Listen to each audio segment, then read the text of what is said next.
General గా ఈ సాక్ష్యాలు చెప్పడము, ఈ నా బ్యాక్గ్రౌండ్ చెప్పడము సాధ్యమైనంత అవాయిడ్ చేస్తాను నేను. ఎందుకంటే ఇది కొంచెం వేరేగా వెళ్తోంది ఈ ఈ ఈ నేటి ప్రపంచంలో, క్రైస్తవ ప్రపంచంలో.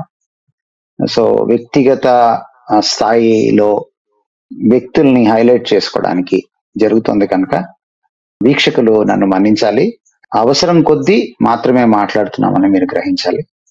సో ఇది చెప్తున్నప్పుడు don't look at me, look at God. ప్రభువుని చూడండి. ఒకవేళ ఏదైనా ఒక ఘనత ఉంటే అది ప్రభు ఇచ్చినది అని మీరు గ్రహించాలని నేను కోరుతున్నాను.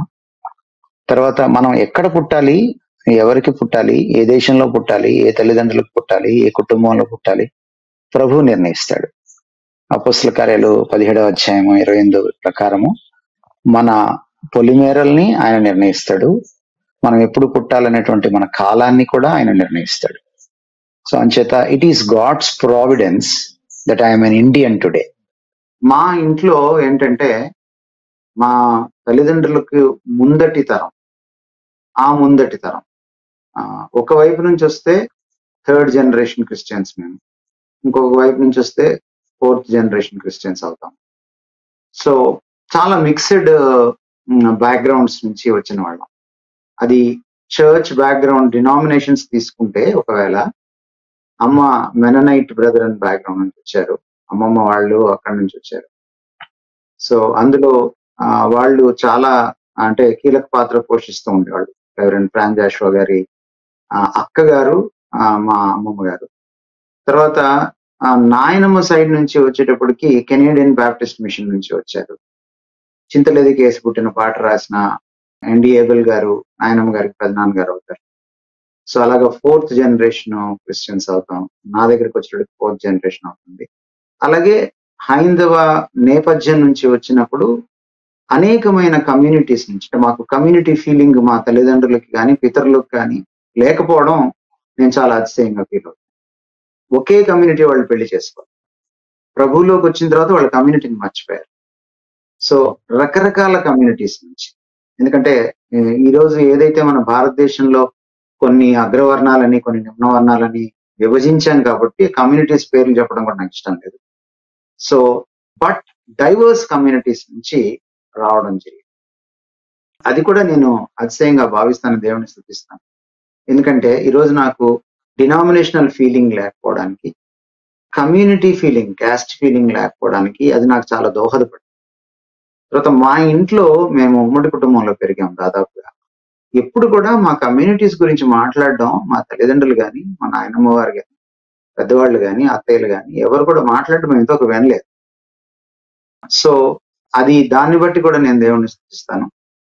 I thank God for this అన్నమాట. కనుక నిజంగా ఒక క్రైస్తవ సంఘంలో అందరూ క్రీస్తులో ఏకమై ఉన్నారు. గలతీ 3:28 ప్రకారం అందరూ క్రీస్తులో ఏకముగా ఉన్నారు. దాసుడని లేదు, స్వతంత్రుడని లేదు, స్త్రీ అని లేదు, పురుషుడని లేదు, యూదుడని లేదు, గ్రీక్ దేశస్థుడని లేదు, లేదా భారతదేశానికి వచ్చేటప్పటికి అగ్రవర్ణం అని లేదు, నిమ్నవర్ణం అని లేదు అన్నట్టుగా ఆ ప్రివిలేజ్ దొరికింది అనమాట, ఆ సౌభాగ్యం దొరికింది. సో కాబట్టి చాలా స్పష్టంగా నేను భారతీయుణ్ణి, నేను క్రీస్తు బిడ్డని, క్రైస్తవుణ్ణి, ఇంకా ఏ జంజాటాలు లేకుండా చెప్పడానికి నాకు చాలా దోహదపడింది. సో అమ్మగారు ఎంజే హేమలత గారు, నాన్నగారు గంటల మనోహర్ రావు గారు, నాకు ఒక తమ్ముడు ఒక చెల్లి, వాళ్ళిద్దరు కూడా రక్షణ పొందిన వాళ్ళే, ఇద్దరు టీచింగ్ ప్రొఫెషన్ లో ఉన్నారు. నా వైఫ్ షీబా, ఆమె కూడా టీచింగ్ ప్రొఫెషన్ లో ఉండేది, ఇప్పుడు నాకు సేవలో సహకరిస్తుంది. She's from Nellore. అండ్ తనకు కూడా వాళ్ళ తాతగారు కూడా సంఘంలో చాలా ప్రముఖ పాత్ర వహించిన వారు, జార్జి గారు, రిటైర్డ్ తహసీల్దార్. యాక్చువల్ గా గుంటూరుకి మేము ఎండాకాలం సెలవులకు వచ్చేవాళ్ళం. 10th క్లాస్ వరకు, నేను దాదాపుగా 10th క్లాస్ వరకు, అమ్మగారు నాన్నగారు ఆఫ్రికా వెళ్ళిపోయేంత వరకు కూడా అమ్మతో పాటే ఉండి నెల్లూరు జిల్లాలో ఆవిడకి ఎక్కడికి ట్రాన్స్ఫర్ అయితే అక్కడ మేము ప్రభుత్వ పాఠశాలల్లోనే చదివేవాళ్ళం. నాకు తెలిసి 1వ తరగతి కొద్ది కాలము ఇంగ్లీష్ మీడియంలో చదివాను. ఆ తర్వాత ఇంగ్లీష్ మీడియం చదివేటువంటి భాగ్యం కూడా నోచుకోలేదు. ఎందుకంటే దాదాపుగా పల్లెటూరులోనే గవర్నమెంట్ టీచర్స్ ఉండేవారు. సో ఆ పరిస్థితుల్లో ప్రతి ఎండాకాలం సెలవులకి గుంటూరు వచ్చేవాడు, నాయనమ్మ గారి ఇంటికి వచ్చేవాడు. మా మేనత్తలు, నాన్నగారి అక్కలు, వీళ్ళు బాక్సింగ్ అసెంబ్లీలో మార్పుస్ పొందిన వాళ్ళు. 1950s లో బాక్సింగ్ గారు తన సేవారంభంలో గుంటూరు వచ్చినప్పుడు దాదాపుగా ప్రథమ ఫలాలు ఆయన పరిచర్యలో వీళ్ళు ప్రథమ ఫలాలు ప్రభులోకి వచ్చిన వాళ్ళు. ఆ విధంగా మా కుటుంబం వాళ్ళ ద్వారా బాక్సింగ్ అసెంబ్లీకి బాగా అటాచ్డ్ గా ఉండేవాళ్ళు. సో నేను తత్ఫలితంగా మేము పిల్లలు అందరం కూడా, అంటే మా అత్తల పిల్లలు, మా పెదనాన్న పిల్లలు అందరం ఉండేవాళ్ళు. దాదాపుగా మేము ఎక్కువగా బాక్సింగ్ అసెంబ్లీ సండే స్కూల్కి వెళ్ళాం. సో అలా వెళ్తూ వెళ్తూ విబిఎస్ కి, ముఖ్యంగా విబిఎస్ టైం కి అటెండ్ అవ్వాలి. విబిఎస్ చాలా బాగా జరిగేది, వొకేషనల్ బైబిల్ స్కూల్. సో ఆ ఎండాకాలం సెలవుల్లో జరిగేటువంటి, ఆ ఏడాది ఎండాకాలం సెలవుల్లో జరిగిన విబిఎస్ కి వెళ్ళడం, అనుకోకుండా అక్కడ మరి సండే స్కూల్ టీచర్స్ చెప్పినటువంటి బైబిల్ కథల ద్వారా, అందులోని నీతి పాఠాల ద్వారా ప్రభులోకి రావడం, అదే రోజున చివరి రోజు అదే విబిఎస్ లో సాక్ష్యం కూడా చెప్పడం నాకు బాగా గుర్తు.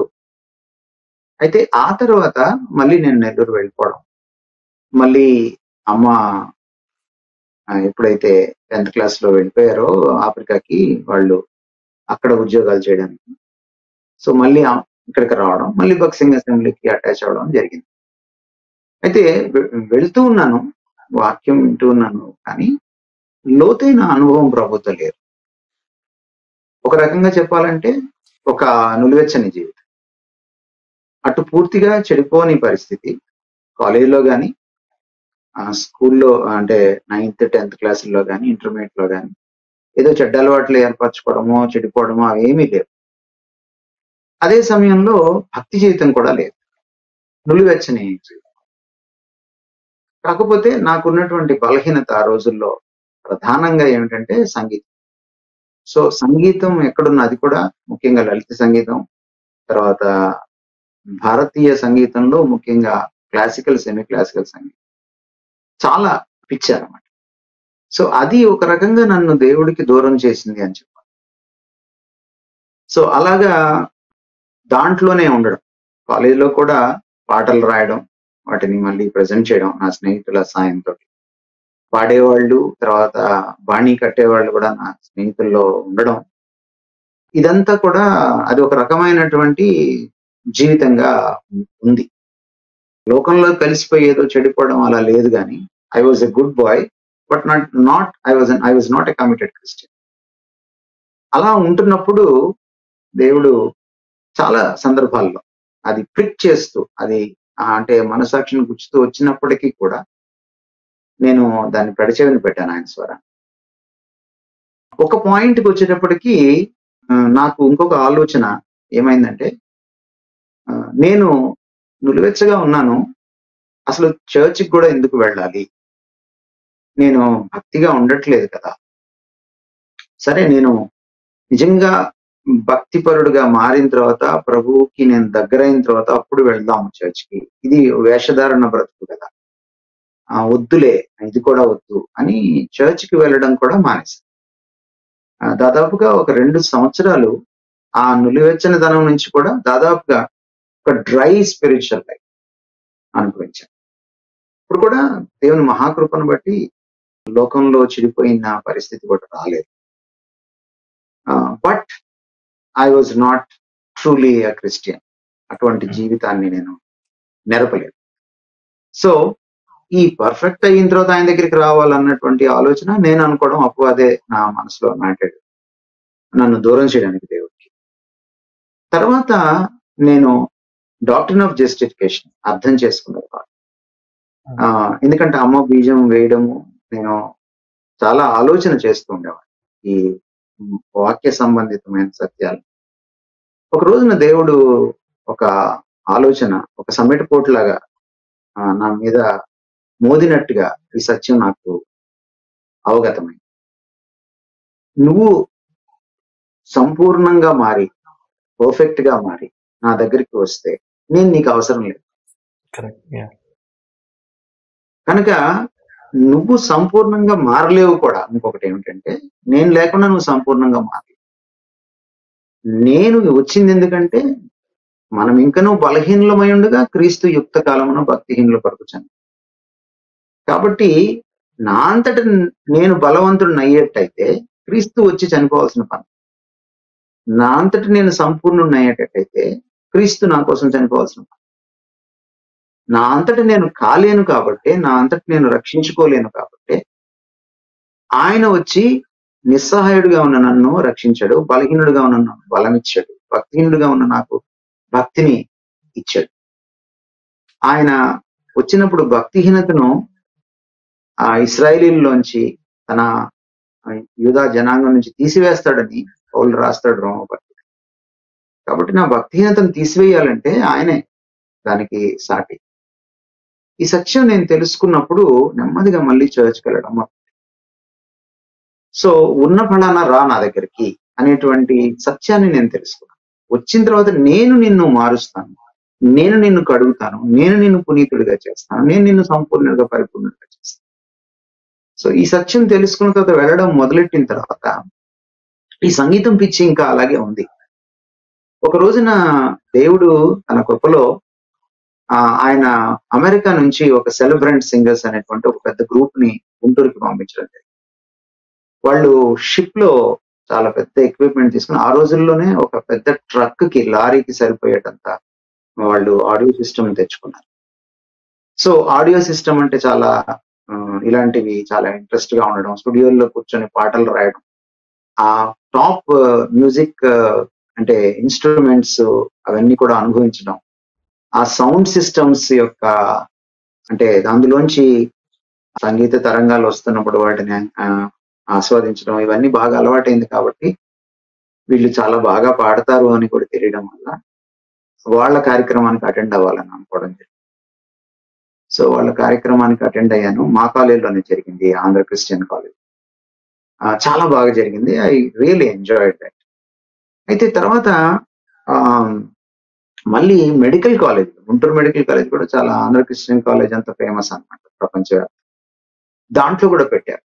పెట్టినప్పుడు నా స్నేహితులు అక్కడ పనిచేస్తూ ఉన్నాడు, డానియల్ అని నా స్నేహితుడు ఉండేవాడు.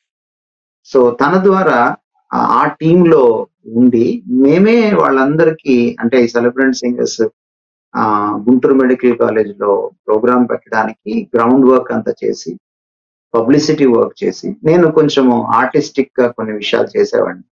సో పోస్టర్స్, ఆ రోజుల్లో ఈ ఫోటోషాప్లు ఇవన్నీ లేవు, పోస్టర్స్ చేయడానికి ఇవన్నీ చేసి మాన్యువల్ గా చేశాం. సో అలాగా చాలా కీలక పాత్ర పోషించాల్సి వచ్చింది. పోషించిన తర్వాత ఇంటికి వెళ్ళి స్నానం చేసి వచ్చి మళ్ళీ మీటింగ్ లో కూర్చున్నాం. కూర్చున్న తర్వాత వాళ్ళు ఆరంభించడంలోనే చాలా విలక్షణంగా ఆరంభించారు. వాళ్ళు ఫిలిప్పీ పత్రిక 2వ అధ్యాయంలో ఉన్నటువంటి మాట, 9వ వచనంలో ఉన్న మాట, ప్రతి మోకాలు ఆయన ముందు వంగాలి, ప్రతి నాలుక ఆయనను ప్రభు అని ఒప్పుకోవాలి అన్న వచనంతో ఆరంభించారు వాళ్ళు. అక్కడ దేవుని సర్వాధికారం నన్ను ఆకర్షించింది, నన్ను ఆకట్టుకుంది, ఒక రకంగా కట్టిపడేసినట్టు. దేవుడు మాట్లాడడం మొదలెట్టు, నువ్వు ఎంతకాలం నాకు దూరంగా ఉంటావు. క్రైస్తవం అంటే, విశ్వాస జీవితం అంటే యేసు ప్రభు దేవుడిని నమ్మడం మాత్రం కాదు, దయ్యాలు కూడా నమ్ముతాయని యాకోబు చెప్పాడు. యేసుక్రీస్తు ప్రభుత్వం కిందకి రావడం, నీ సమస్తాన్ని, నీ జీవితాన్ని ఆయనకు సమర్పించుకోవడం, నీ జీవితంలో ప్రతి రంగంలో ఆయన ప్రభుత్వానికి ఒప్పుకోవడం. నువ్వు ఇప్పుడు ఒప్పుకోకపోతే తర్వాత నువ్వు తప్పనిసరి పరిస్థితుల్లో ఆయన ముందు వంగాల్సి వస్తుంది, ఆయన ప్రభు అని ఒప్పుకోవాల్సి వస్తుంది. అప్పుడు చేయి దాటిపోతుంది. సమయం ఉండంగానే నువ్వు ప్రభుత్వానికి నువ్వు లోబడాలి. అదే నిజమైన క్రైస్తవ భక్తి జీవితం. దేవుడు మాట్లాడడం జరిగింది. తర్వాత వాళ్ళు చెప్పిన అక్కడ ఒక జాజిస్ట్ వచ్చాడు. ఆ జాజిస్ట్ వచ్చినప్పుడు ఆయన was a doctor. I think ఆయన ఫ్రాన్స్ నుంచి వచ్చినట్టున్నారు. రకరకాల దేశాల వాళ్ళు అందులో ఉన్నారు. ఆయన టెస్టిమనీ చెప్పాడు, అది కూడా చాలా టచింగ్ గా నాకు అనిపించింది.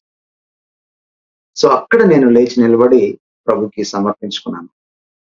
కౌన్సిలర్స్ వచ్చి నాకు చాలా హెల్ప్ చేశారు. సో ఆ విధంగా నేను ప్రభువులోకి రావడం జరిగింది. అది దాదాపుగా my 20th year are 21st year జరిగింది. తప్పకుండా మనోరంజన్. పరిచర్య విషయంలో నాకు ఇది ఒక రకంగా ఆశ్చర్యమే. ఎందుకంటే నేను పరిచర్యలోకి రావాలని అనుకోలేదు. నేను నాకున్నటువంటి కెరియర్ ప్లాన్స్ చాలా డిఫరెంట్ గా ఉంది. నేను కాంపిటేటివ్ ఎగ్జామ్స్ రాయాలనో, లేకపోతే గ్రూప్స్ సైడ్ వెళ్ళాలనో, లేకపోతే బ్యాంకింగ్ సైడ్ వెళ్ళాలనో, లేకపోతే నేను ఆర్ట్ సైడ్ వెళ్ళాలి. బిఎఫ్ఏ చేసి బ్యాచులర్ ఆఫ్ ఫైన్ ఆర్ట్స్ చేసి ఆర్ట్ సైడ్ వెళ్ళాలని, లలిత కళల వైపు వెళ్ళాలి అన్నది. లేదు అది కుదరకపోతే ఒక సౌండ్ ఇంజనీర్ అవ్వాలి. ఎందుకంటే నాకు ఆడియో సిస్టమ్ చాలా చాలా చాలా ఇంట్రెస్ట్ కాదు. So those were my plans. అదే సమయంలో ఇంట్లో వాళ్ళు నన్ను కువైట్ పంపించాలని అక్కడ జాబ్స్ చూశారు. అత్త వాళ్ళు కూడా అక్కడ జాబ్స్ చూశారు. సో పాస్పోర్ట్ కి బలవంతంగా అప్లై చేయించారు. నిజానికి నాకు పర్సనల్ గా కూడా ఇండియా వదిలి వెళ్ళడం ఇష్టం లేదు. ఇండియా అంటే చాలా ఇష్టం నాకు. మా మా ఇంట్లో చాలా మంది అబ్రాడ్ లో వెళ్ళి సెటిల్ అయ్యారు. గల్ఫ్ లో ఉన్నారు, యూరోప్ లో ఉన్నారు, యుఎస్ లో ఉన్నారు, యూకే లో ఉన్నారు. బట్ నాకైతే ఇష్టం లేదు, వ్యక్తిగతంగా అస్సలు ఇష్టం. అయితే బలవంతంగా పాస్పోర్ట్ అప్లై చేయించాను. అప్లై చేయించినప్పుడు అదే సమయంలో కరెక్ట్ గా దేవుడు మాట్లాడుతూ, నేను ఎప్పుడైతే రీకమిట్ చేసుకున్నానో సెలబ్రెంట్ సింగర్స్ వచ్చినప్పుడు గుంటూరు మెడికల్ కాలేజ్ లో జరిగింది ఏమిటంటే, నేను ప్రభుకి చాలా దగ్గర. నేను మోకాళ్ళ మీద బైబిల్లో చదువుతూ ఉండేవాడు. వాక్యాన్ని తరచి తరచి చదువు, చాలా సార్లు ప్రభు దగ్గర కూర్చొని ప్రార్థన చేసుకుంటూ ఉంటాను. సో ఈ పరంపరలో నేను ఎహెజ్కేలు గ్రంథం చదువుతుంటే అది నా క్వైట్ టైం పోర్షన్ అన్నమాట, డైలీ పోర్షన్. సో ఎహెజ్కేలు గ్రంథంలో ఉన్నటువంటి ప్రతి అధ్యాయాన్ని పారావైజ్ నేను రోజుకు ఒక పారా చొప్పున చదువుతూ వెళ్తూ ధ్యానిస్తూ ఉన్న రోజుల్లో నాకు చాలా స్పష్టంగా అర్థమైంది ఏమిటి అంటే, దేవుడు ఆయన నాతో మాట్లాడుతూ వచ్చాడు. పుస్తక ఆరంభంలోనే మనం చూస్తే 2వ అధ్యాయంలో ఆయన అంటాడు, నరపుత్రుడా నీవు చక్కగా నిలవబడు, నేను నీతో మాట్లాడవాలి. సో నేను అటెన్షన్ పే చేయడం మొదలెట్టాను. దేవుడు ఏం మాట్లాడుతున్నాడు. అప్పటి నుంచే నాకు వాక్యం ద్వారా దేవుడు మాట్లాడతాడు కన్విక్షన్ ఉండింది. సో ఆయన మళ్ళీ చూస్తే ఈ పుస్తకం చదువుతూ ఉంటే ఆయన తన పుస్తకం ఒకటి ఇచ్చి భుజించమని చెప్పడం ఈ పుస్తకంలో నాకు ఆ మాట చూసినప్పుడు చాలా ఇంత ఆశ్చర్యంగా నాకు అనిపించింది. 2వ అధ్యాయంలో 10వ వచనం నేను చదువుతున్నాను. నేను చూస్తుండగా గ్రంథమును పట్టుకుని ఒక చెయ్యి నా ఎద్దుకు చాపబడి, ఆయన దాన్ని నా ముందర విప్పగా అది లోపటను వెలుపటను రాయబడినదై మహావిలాపమును మనోదుఃఖమును రోధమును అందులో రాయబడి. మరియు ఆయన నాతో 3వ అధ్యాయంలోకి వెళ్తే నాతో ఇలాగ సెలవిచ్చిన, నరపుత్రుడా నీకు కనబడిన దాన్ని భక్షించు, ఈ గ్రంథమును భక్షించి. ఇంకా ముందటి అధ్యాయంలో ఆయన 8వ వచనంలో అంతకు ముందు మనం వెళ్ళి చూస్తే దీన్ని భుజించు అని అంటాడు. సో భక్షించు భుజించు అని అన్నప్పుడు నాకు అర్థమైంది ఏంటంటే, నేను వాక్యాన్ని బాగా చదవాలి, వంట పట్టించుకోవాలి. అమ్మ అందుకే కావాలో చిన్నప్పటి నుంచి ఇలా చెప్పేది అని చాలా కాంక్షతో చదివాను. నిశ్చితంగా లోతుగా వాక్యాన్ని చదవడం అలవాటు చేసుకున్నాను.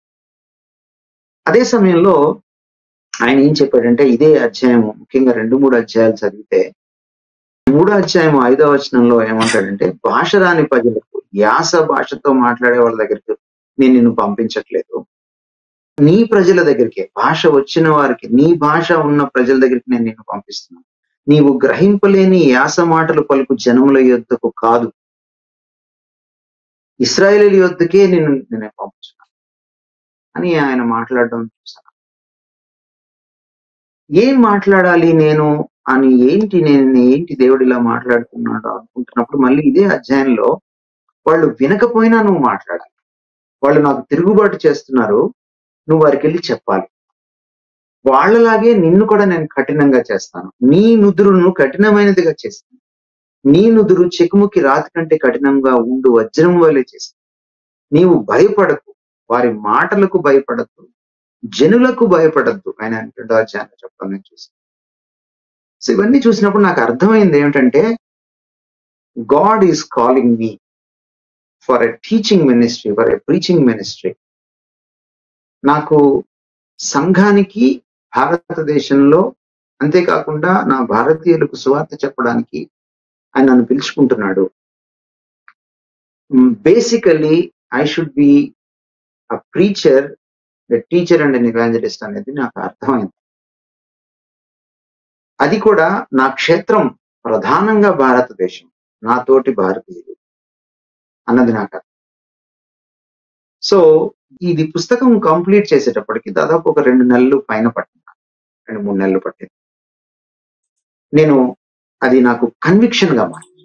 దేవుడు నన్ను పిలుస్తున్నాడు, ఈ ప్రత్యేకంగా ఈ పనికి పిలుస్తున్నాడు అని నా కన్విక్షన్ గా మారింది. ఇదే సమయంలో బయట నా స్నేహితులు వీళ్ళతోటి నేను చాలా గట్టిగా సువార్త గురించి వాదించాల్సి వచ్చింది. నాకు కమ్యూనిస్ట్ స్నేహితులు, అంబేద్కరైట్స్, బౌద్ధ మతాన్ని స్వీకరించిన వాళ్ళు, తర్వాత నాస్తికులుగా ఉన్నవాళ్ళు, హైందవులు నాకు స్నేహితులుగా ఉండేవాళ్ళు.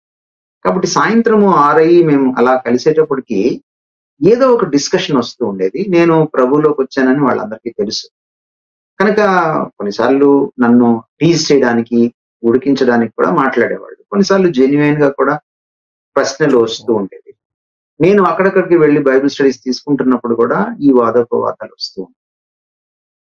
సో అప్పుడు నాకు అర్థమైంది ఏంటంటే, నా దేశంలో నేను సువార్త చెప్పాలంటే నేను బైబిల్ ఒక్కటి చదివితే సరిపోదు, నా దేశం కూడా చదవాలి. సో అంబేద్కరైట్స్ కి చెప్పాలంటే అంబేద్కర్ వాదం తెలుసుకోవాలి, బౌద్ధులకి చెప్పాలంటే బౌద్ధ మతం ఏంటో తెలుసుకోవాలి, హిందువులకు చెప్పాలంటే హైందవ మతం ఏంటో తెలుసుకోవాలి, కమ్యూనిస్టులకు చెప్పాలంటే కార్ల్ మార్క్స్ ఎవరో తెలుసుకోవాలి అని నేను విపరీతంగా చదవడం. ఎందుకంటే నా ఫీల్డ్ భారతదేశం కాబట్టి, నా భారతదేశంలో డైవర్స్ బ్యాక్గ్రౌండ్ నుంచి వచ్చిన ప్రజలు ఉన్నారు. విశ్వాస నేపథ్యాలు, ఐడియాలజీ, భావజాలం యొక్క నేపథ్యం కూడా చాలా విభిన్నమైనటువంటి భావజాలాలు ఉన్నటువంటి ప్రజలు. కేవలం మత విశ్వాసాలే కాదు, భావజాలాలు కూడా భిన్నంగా ఉన్నటువంటి వాళ్ళు. సో ఇలాంటి పరిస్థితుల్లో నేను ఉండగా ఇక్కడ ఇంట్లో ఒత్తిడి పెరిగింది, నువ్వు వెళ్ళాలి విదేశాలకి, ఉద్యోగం చేయాలి. అప్పుడు మోకరించి ప్రార్థన చేశాను, ప్రభువా నువ్వు మాట్లాడుతున్నది కరెక్టే, నేను ఒకవేళ ఓవర్గా థింక్ చేస్తున్నాను, ఎందుకంటే నాకు సేవ చేయాలని లేదు, నా ఆలోచనలు వేరు. అయితే నువ్వు మాట్లాడుతున్నావని నాకు చాలా బలంగా తోస్తోంది. పాస్పోర్ట్కి అప్లై చేశాను, ఇది వస్తే నేను ఇంక వెళ్ళిపోవడమే, ఎందుకంటే అక్కడ ఉద్యోగం రెడీగా ఉంది, వీసా రావడం చాలా సులభం, ఎందుకంటే మావయ్య మంచి పొజిషన్ లో. కాబట్టి నీవు కానీ నన్ను పిలుస్తూ ఉంటే సేవకు, నువ్వు ఏదో ఒకటి చేసి దీన్ని ఆపాలి. మరొక విషయం ఇక్కడ చెప్పుకోవాల్సింది ఏంటంటే, మా ఇంట్లో ఉమ్మడి కుటుంబంలో ఉంటున్నప్పుడు మా పెద్దవాళ్ళకి ఎదురు చెప్పడం అనేది మాకు లేదు.